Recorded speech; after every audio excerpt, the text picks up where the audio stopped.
notre espoir. Découvert, voici l'Afrique rassemblée. Si le notre verre est pour le congrès, mais plus nos frères au Sénégal est debout. Unissons la mer et les sources, unissons la steppe et la forêt. Salut Africa. Très bien. waaw man la Yaye Dior Ndiaye Diagne Madame Sakho di présidente de l'association des anciens élèves handicapés du centre Talib Dabo de Grand Yoff.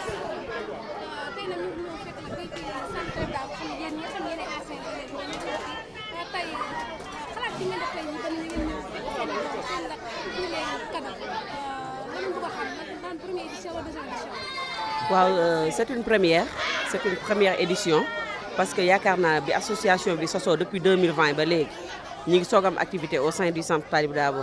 bien vrai que dinañ fa doon nañ fi ñëw par l'intermédiaire de l'association Saxal Group di fi indi ay fournitures scolaires ak yooyu mais action boo xamante ne dafa jóge ci anciens yi direct dem ci centre bi c'est une première ñu def ko ak par l'intermédiaire de Binta Dione Madame Ndoye.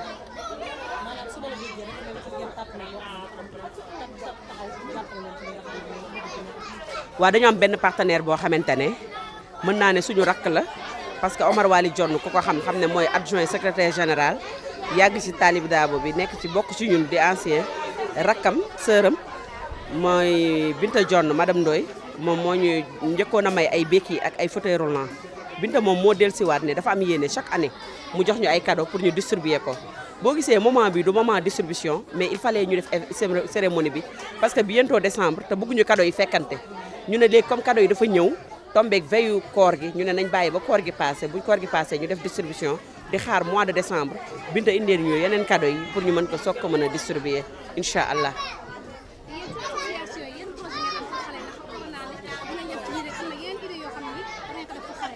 waaw am nañ projet yu bëree bëri parce que dañ ne Talib Dabo bi ñun bi ñu nekkee xale fi lañ jaax fi lañ màggee fi lañ jaax kon donc bu ñu amee dara lu ñuy def dañuy jiital fu ñu bay liñ naan bay ci say wewu tànk ñun dañuy jiitu Talib Dabo bi nga xam ne fi lañ jaaroon njëkk fee def suñuy action doog a dem ci yeneen école te Talib Dabo bi yàlla def na am nañ yéene bu baree bari bu kawe ndax xale yi tey ñun ñoo leen fi jiitu te dañ naan ki la jiitu ci néeg bu lëndam moo lay won fi ñuy taalee lamp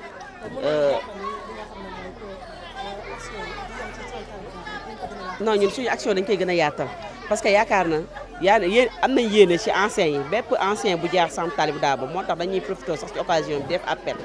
bépp ancien boo xam ne jaar nga Talib Dabo suñu association ngi nii structuré nañ ko ku bëgg a bokk mën nga ñëw bokk ibil nañ buntu bi ñëpp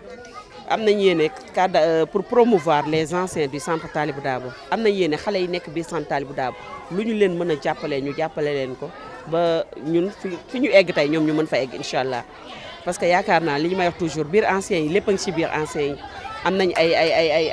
agents d'État am nañ ay ñoo xamante ne secteur privé bi la ñuy yëngatoo mais côté bañ fa nekk ñu ngi fay bay seen waar am nañ ay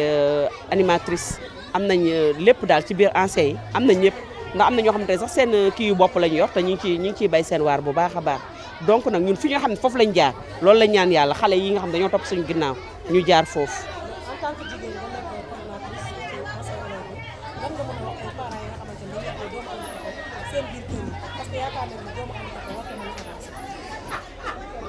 loolu moo nekk yàgg nekk suñu xeex loolu moo yàgg nekk suñu xeex parce que yaakaar naa xale bi du question am na handicap rek dañ ko war a tëj si biir kër gi bépp xale dañuy ñaan parents yi seen doom yi nga xamante ne dañoo am handicap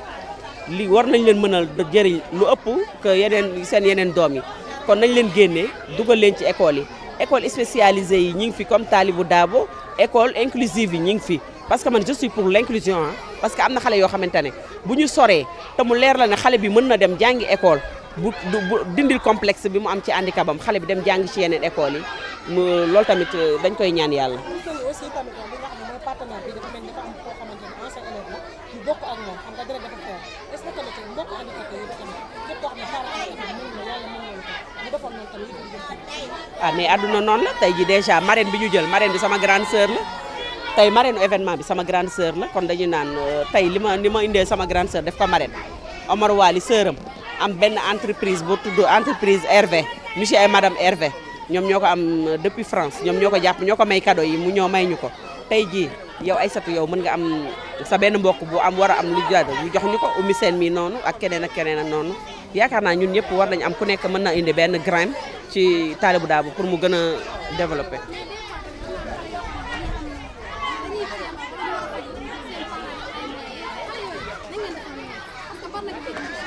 waaw loolu moom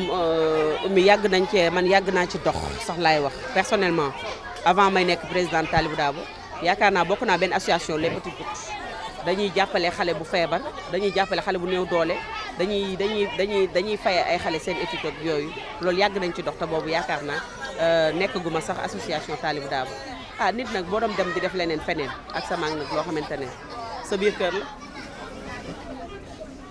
ñu xam projet yi lan la bala ñuy tàgg. waaw projet yi bari na projet yi nag bari na projet yi bari na yéen a ngi ci biir association bi di ngeen gis du ma faral di wax lu sotteegul mais lu sotti rek dinañ ko teg incha allah. sama kàddu gu mujj.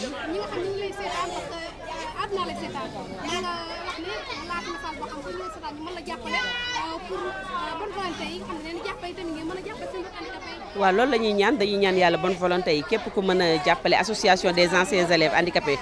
du centre Talibou Dabo mi ngi en place képp ku ñu bëgg a jàppale ñun ñu ngi ibbi suñu bunt ndax li ñuy jàppale dañ koy jàppale waat suñuy rak di ko jàppale waat suñuy naataango kon ñu ngi ibbi ñëpp suñu bunt ku ñu mën a jàppale mën nga ñëw jàppale suñu waaw. di remercier nag bu baax a baax directeur du centre bi parce que tey bu ñu demee ba cérémonie bi taxaw directeur bi moo ñu ko yombalal monsieur Lansana Sidibé ñu ngi koy remercier bu baax a baax di remercier monsieur Guèye social di remercier monsieur Thior directeur école élémentaire bi facilité nañ ñu suñu accès ci centre bi ba tey ñu mën a toog jàkkaarloog suñuy rak suñuy doom ndax nee naa ñenn ñi suñuy doom lañ ñenn ñi suñuy rak lañ pour mën a ñëw indi leen suñu contribution ak encourager leen servir leen d'exemple ka wan leen ne ñoom bu ëllëgee ñun li ñu doon ñoom war nañ ko mën a doon incha allah. maa ngi remercier ñëpp di remercier yéen ñi fi teew ñëpp RTS RDV Dakar Buzz NTV ñëpp maa ngi leen di remercier bu baax a baax merci. maa ngi ziare ñëpp di nuyu assistance comme li olof di wax ne ku lim da ngay juum mais di rafetlu lool vraiment manifestation bi waaw man maa représenté donatrice bi. Elle s'appelle Bintou John mu ngi France donc c'est une sœur elle avait beaucoup pensé à vous donc bu mu defee dajale cadeau yi li mu njëkk a xalaat mooy nañ ko yóbbu Talibou Dabo parce que moom fii la dëkkoon Grand Yoff fii donc xam na bu baax Grand Yoff donc loolu moo taxoon mu pensé à vous di wax ne association bi aussi vraiment ñu ngi wut tous les moyens pour vous venir en aide te dinañ def suñu jéego yu mat sëkk daal pour wut ay partenaires ñoo xamante dinañu mën a jàppale lool pour seen école bi jëm kanam donc ñu ngi leen di jaajëfal di rafetlu vraiment suñu doom yu ñuy def alors sama système bi nee na li day doog a door parce que am na yeneen yu muy préparé aussi uniquement pour vous donc di remercier ñëpp di sant ñëpp vraiment au nom de toute l'association mais en même temps aussi di remercier le directeur du centre parce que vraiment bu ñu amuloon ay accès ci centre bi li yëpp du mën a am donc au nom de toute l'association ñu ngi remercier tout le personnel du centre voilà jërëjëf. asalaamaaleykum mbooloo mi maa ngi jéggulu d'abord ci retard bi maa ngi jéggulu vraiment ci retard bi waaw dama amoon fu ma jaaroon rek xam nga boo xëyee dem école da nga fay xaw a tardé coincé wu moom moo ma téye woon may jéggulu ci loolu vraiment di nuyu ñëpp di leen nuyu bu baax a baax sama sœur yi maa ngi leen di nuyu bu baax a baax di nuyu sama sët yi ak sama rakk yi ma fi fekk di leen sant bu baax a baax ci lii ngeen ma joxe bii cër waaw mu rëy lool ci man ndax lii yëpp ak yëg-yëg rek la waaye loo leen ma yëg li ma leen yëg ko ëpp fuuf ma leen di ziyaare bu baax a baax waaw di encourager sama sœur yi ci seen initiative bu nga xam ne dafa noble ndaxte éducation dafa am solo torop te nit ki bu fekkee ne dafay jàng di def effort nga koy appuyer kooku dafa am solo bu baax a baax a baax amuñu lu dul yéen parce que vous êtes l'avenir de ce pays là. voilà ma leen di gën a encourager yéen sama sœur yi ci seen lii ngeen gën ko pérenniser waaw ngeen gën ko pérenniser waaw yàlla kattanal leen ba chaque année ngeen mën ko defal seen rakk yi ak seen doom yi ak seen sët yi ñu ngi koy ñaan yàlla nañ ko yàlla defal jërë ngeen jëf maa ngi sant ñëpp jërë ngeen jëf merci beaucoup. Du centre Talibou Dabo, monsieur le directeur de l'école élémentaire, mesdames, messieurs le personnel administratif du centre, chers parrains, mesdames, messieurs les instructeurs, chers honorables invités, élèves, anciens élèves. C'est avec un grand plaisir que nous, associations des anciens élèves du centre Talibou Dabo, nous avons décidé d'organiser cette cérémonie de remise de cadeaux aux élèves du centre et à certains enfants dont leurs parents vivent avec le handicap. Notre association a été constituée depuis 2020 et regroupe la quasi-totalité des élèves ayant passé leur cursus primaire dans ce centre. Ce temple du savoir, je peux dire. Ce qui nous amène à rendre hommage à nos brillants professeurs qui nous ont formés, éduqués, inculqués des valeurs de courage, de l'ambition et de la persévérance. Il s'agit entre autres de M. Seydina Issa Ndoye, de Mme Touré et feu Mme Fall, que Dieu l'accueille dans son paradis, et beaucoup d'autres que la nature fait que nous sommes perdus de vue. L'organisation de cette journée entre dans le cadre de l'objet social de notre association, mais avec l'aide et l'appui de nos partenaires qui ne cessent de nous accompagner dans cette noble mission.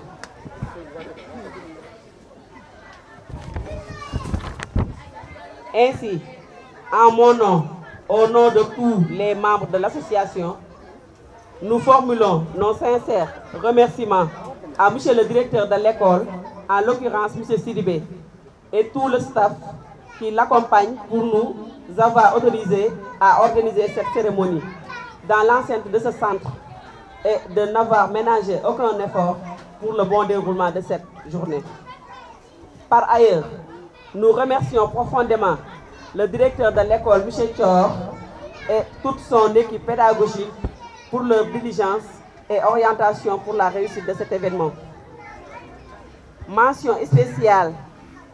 à l'entreprise Hervé, M. et Mme Hervé, partenaires stratégiques de notre association, à Mme Binte Ndoye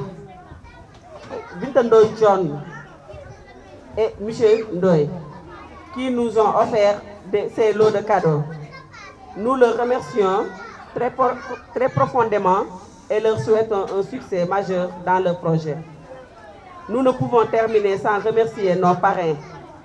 qui nous ont soutenus sur le plan organisationnel, social et financier. Nous lançons un message qui mérite une réflexion philosophique à l'endroit des élèves du centre pour dire l'handicap physique est une force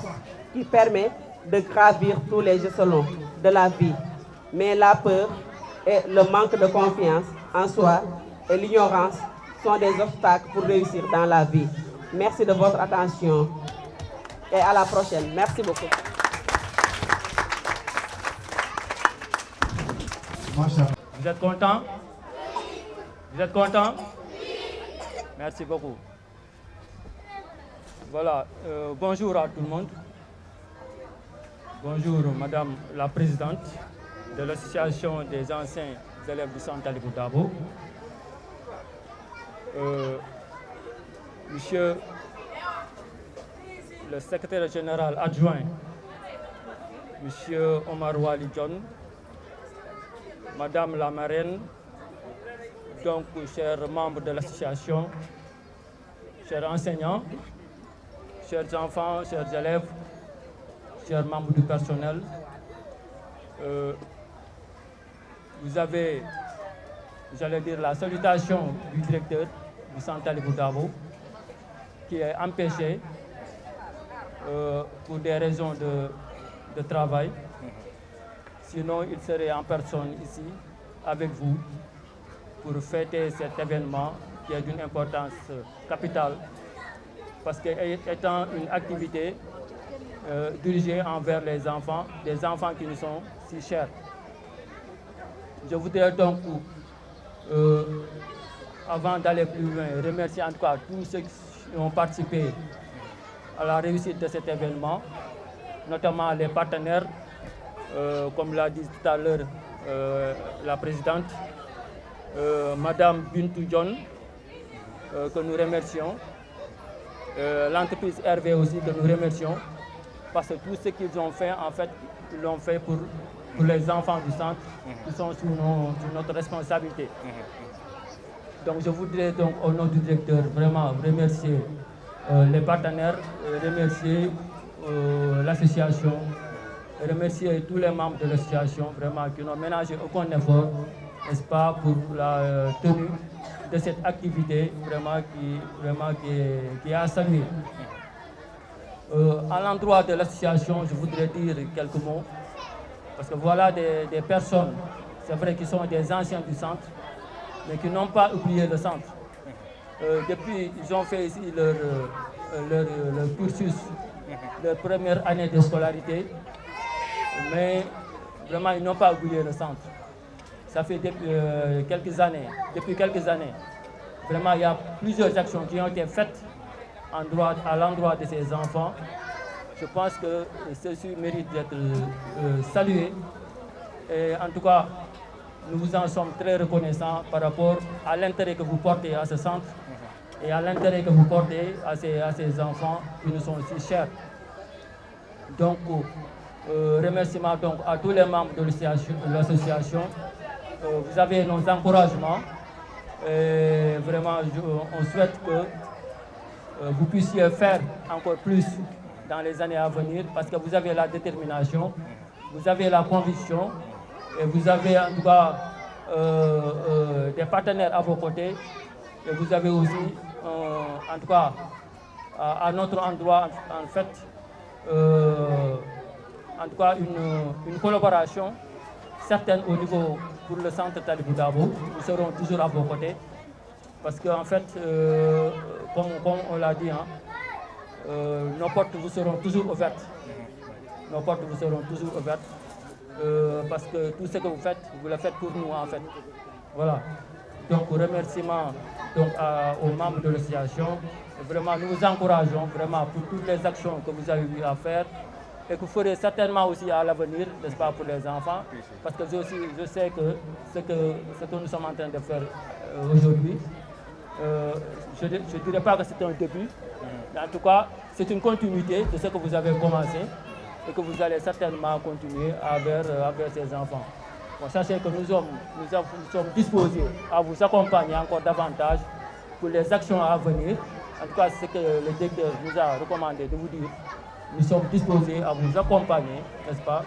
pour les actions à venir. Et je pense que l'ici kanam peut-être, je peux dire, moi, voilà. Voilà les quelques mots que je voulais dire. Pour enchaîner, si vous permettez, un peu en Wolof, pour dire que xale yi na ngeen def ça va mbaa xiifu leen rek yéen a ngi lekk seen gâteau yi neex na waaw très bien léegi da ngeen di remercier ñi leen ko